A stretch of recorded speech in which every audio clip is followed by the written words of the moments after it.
প্রথম দায়িত্ব হচ্ছে শিক্ষকদের নিজেদেরকে বুঝতে হবে, আপনি প্রফেসর হয়েছেন, আপনি অ্যাসোসিয়েট প্রফেসর হয়েছেন, বিশ্ববিদ্যালয়ের শিক্ষক হয়েছেন, এরপর আপনার রিজিক নিয়ে টেনশন করা উচিত না, আপনার সৎ হওয়া উচিত, আপনার রিজিকের জন্য অন্য কারো ক্ষতি করা উচিত না, কারো জীবনের ক্ষতি করা উচিত না।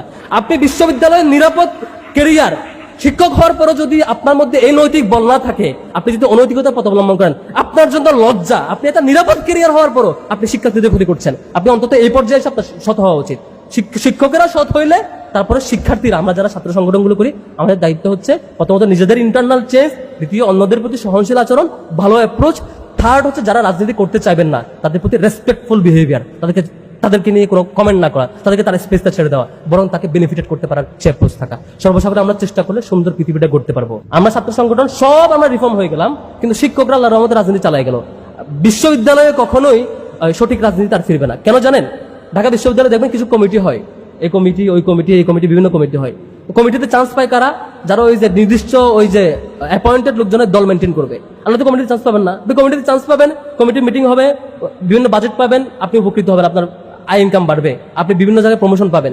আপনি প্রফেসর কেমনে হবেন বা অ্যাসোসিয়েট প্রফেসর, প্রমোশনটা যদি পলিটিক্যালি নির্ভর করে, অথবা আপনি একটা কমিটিতে চান্স পাবেন কিনা সেটাও আপনি কোন দল করেন সেটার উপর নির্ভর করে, অথবা আপনি প্রভোস্ট হবেন কিনা, আপনি হাউস সিটার হবেন কিনা, আপনি ডিবেটিং ক্লাবে কনভেনর হইতে পারবেন কিনা, আপনি ছোট্ট একটা জায়গায় মানে একটা প্রোগ্রাম অ্যারেঞ্জ করার জন্য কোঅর্ডিনেটর হতে পারবেন কিনা, শিক্ষকদের জন্য এই মিনিমাম নিয়োগে যদি পলিটিক্স নির্ভর করে, তাহলে সে শিক্ষক ওই ছাত্র সংগঠন, ক্ষমতাসীন দলের লেজুরভিত্তি সংগঠন যেটা বলবে তাকে সিট দিতে বাধ্য হয়ে যায়। তখন সে বলে, বাবা আসো, তোমরা যা বলবা সিট দিব, তুই মারামারি কোনো সমস্যা নাই।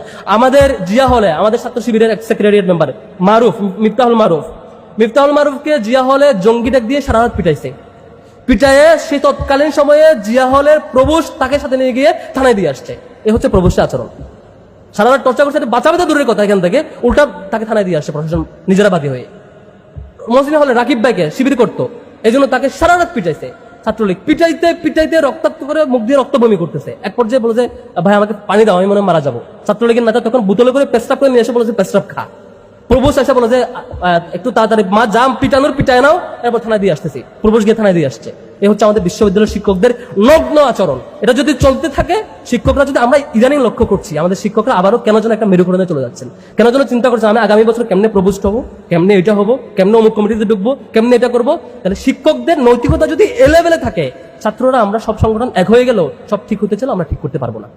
এজন্য এই যে বলা হচ্ছে যে গবেষণা এবং শিক্ষার পরিবেশ ঠিক করতে হবে।